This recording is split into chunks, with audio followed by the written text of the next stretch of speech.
이어서 추미애 의원 지해 주십시오. 질의에 앞서 자료 요구할 시간을 놓쳤어요. 저한테 안 주셔서 예. 기를 안 주셔서 간단히 자료 요구 해주십시오. 먼저 예. 하겠습니다. 저 질의와 관련된 건데요. 여인형 전 방첩사령관 관련해서입니다. 여인형은 12.3 내란 관련해서 안과 공간 회동을 합류를 했습니다. 그런데 기록을 안 남기기 위해서 부하들 차량 또는 비서실 명의 차량으로 대리 배치해서 운행을 시켰습니다. 그래서 비서실 등 방첩사령관이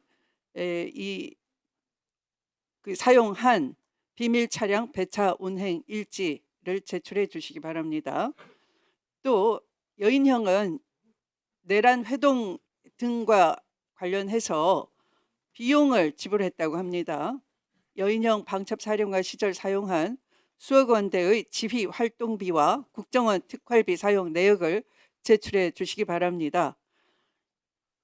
국정원 특활비 예산 지침에 제한 사항이 생기니까 방첩사가 따로 방첩사 재정혁신 TF 운영 계획 및 예. 네, 예. 네, 김순호 장관 대행님, 추미애 의원님께서 말씀하신 것을 오후까지 자료 제출하시기 바랍니다. 네. 그렇게 하십시오. 예, 예.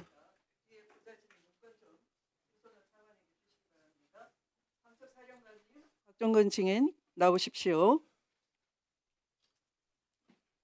이쪽으로 나오시기 바랍니다. 네. 좀 명확히 하고 지나가야 예, 전 특선사령관입니다. 네네. 자, 윤석열 피고인은 헌법재판관의 신문에서 본인이 국회의원을 끌어내라라고 곽종근 증인에게 지시한 적이 없다라고 했습니다. 답변해 보십시오. 명확하게 지시하셨고 12월 10일 국방위 때 제가 말씀드린 사항 알았습니다. 분명하게 지시를 한 것이죠. 예, 네. 그리고 김용현 피소추인은 김용현은 피고인은 이 본인도 그 요원을 끌어내라라고 했다라고 변호인과의 신문에서 답변을 했습니다.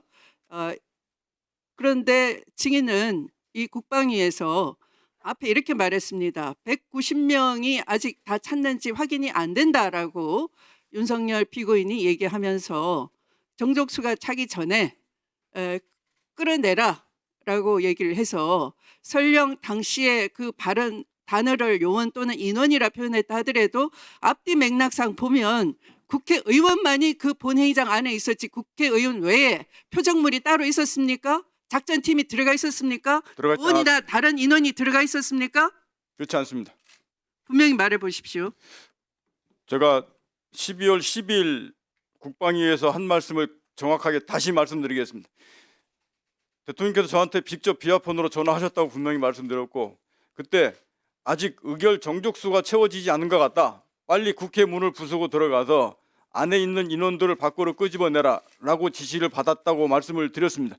근데 그 인원이 요원을 빼내라고 했던 그때 당시의 시점에서는 도저히 그 인원들이 본관에 들어가 있지도 않았습니다. 알았습니다. 네. 그러니까 국회의원이나 국회 보좌진 외에 별도의 타겟 대상물이 없었다라는 것이죠. 그렇습니다. 본관 안에는. 네. 그리고 이 윤석열 피고인은 헌법재판소에서 본인이 직접 다치는 사람이 없도록 철수하라라고 국회의 계엄 해제 결의 후에 사령관들에게 지시했다라고 했는데 과연 그러한 지시를 한 사실이 있습니까? 저는 지시받은 바 없습니다. 네. 그러면 누구의 판단으로 철수를 하게 됐습니까? 철수 지시는 지난번 12월 10일 국회 국방위에서 분명히 제가 그때 처음 다시 말씀드렸습니다. 01시 01분에 비상계엄령 해제안 의결되는 상황을 제가 약 2분 정도 지난 뒤에 의결됐다는 상황을 인식을 했다고 말씀을 드렸고 그 뒤에 이어서 바로 김용현 국방부 장관과 비화폰 통화하면서 저한테 전화를 해서 김용현 전 장관이 어떻게 하냐라고 저한테 먼저 물어봐서 제가 국회 선관위 3군데 민주당사 여론조사껏 임무 중지하고 철수하겠습니다라고 말씀드렸습니다. 그러고 나서 답변이 알았다 얘기하시고 조금만 더 버텼으면 좋았을 걸라고 말을 해서 저는 그 뒤로 바로 전화를 끊고 바로 알았습니다. 이어서 707 그러면 특임 조금만 더 버텼으면 좋았을 것이라고 김용현 전 장관이 말을 했다는 것이죠. 예, 그까지 하고 바로 전화를 이 말 때문에 오히려 국민들은 우려를 하는 겁니다. 제2, 제3의 비상계엄도 마음먹고 있었구나 이 자들이. 윤석열과 김용현 등은 이렇게 우려를 할 수밖에 없는 것이죠. 그리고 윤석열 피고인은 국회의 질서 예방용으로 군이 들어갔다 이렇게 얘기했습니다. 그러면 국회 경내나 국회 안팎으로는 국회 관계자들, 보좌진들 또는 국회를 지켜주려고 하는 시민들이 있었는데 시민들이 서부지방법원 습격한 사람들처럼 당시 폭력적이고 공격적이었습니까? 군이 개입할 만큼 그 치안이 우려됐습니까? 이 부분을 다시 말씀을 드리면 제가 비상계엄 상황이 발생하기 전이나 그 중간에도 어느 누구로부터 질서를 유지하라, 시민을 보호하라, 경고용이다라는 말을 제가 들은 바가 없습니다. 알았습니다. 그러니까 시민들이 폭도화될 것을 우려할 상황이 전혀 아니었고 국회 안도 그럴 상황이 아니었다라는 것이죠. 그 상황을 국회를 판단하는 확보한다라는 것은 무슨 뜻입니까? 국회를 확보한다는 것은. 앞서 말씀드렸듯이 그 상황을 제가 그 당시 상황을 판단하는 것은 제가 판단 영역 밖의 문제라고 말씀 먼저 드리고 다만 그 말을 제가 들은 바가 없고 상황이 끝난 다음에 이후에 그런 말씀을 하시기 때문에 제가 질서 유지였다, 경고용이었다, 시민보호였다는 말을 제가 상황 비상이 끝난 이후에 들었다고 말씀을 드리는 거였습니다. 그 다음 국회 시설을 확보하라고 말씀하신 이 부분은 제가 명확하게 지난번부터 12월 1일 6개 장소에 대한 시설을 확보하라라고 김용현 장관으로부터 제가 받았다고 지난번에 말씀을 드렸습니다. 시설을 확보하라는 의미를 받을 때는 통상 군인들은 명확하게 그 확보하라는 의미를 구현하기 위해서 해야 될 행동과 하지 말아야 될 행동을 정확하게 지침을 둡니다. 근데 당시에 그런 지침 없이 시설을 확보하라는 임무만 저한테 부여됐고 저도 707 특임단장한테 확보해서 경계하라는 임무를 줬습니다. 그렇게 되다 보니까 최종적으로 국회의원 지금 여기 계신 안규배 의원님 애들 이노시 그대로 통과를 시켰습니다.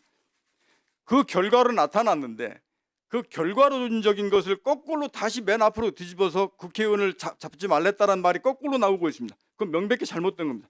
저는 분명히 말씀드리는데 이것은 현장에 있는 지휘관과 현장에 있는 707 특임단장과 거기에 있던 작전 요원들이 정말로 현명하게 판단하고 대응한 결과물입니다. 이거를 지시에 의해서 그렇게 된 것이 아닙니다. 네, 현장 지휘관들의 현명한 판단에 따른 철수 지시나 재반 후속 조치가 있었는데 이걸 마치 김용현이나 윤석열 내란 공범들은 자신들이 그렇게 조치를 취했다라고 가로채기를 한다는 것이죠. 저는 그렇게 동의합니다. 저는 그 전에 그런 말을 제가 지시를 받은 바가 없습니다. 네, 됐습니다. 수고하셨습니다. 그럼 시간을 절약했다가 다음 질에 쓰겠습니다. 네. 30분, 30초요. 네, 알겠습니다.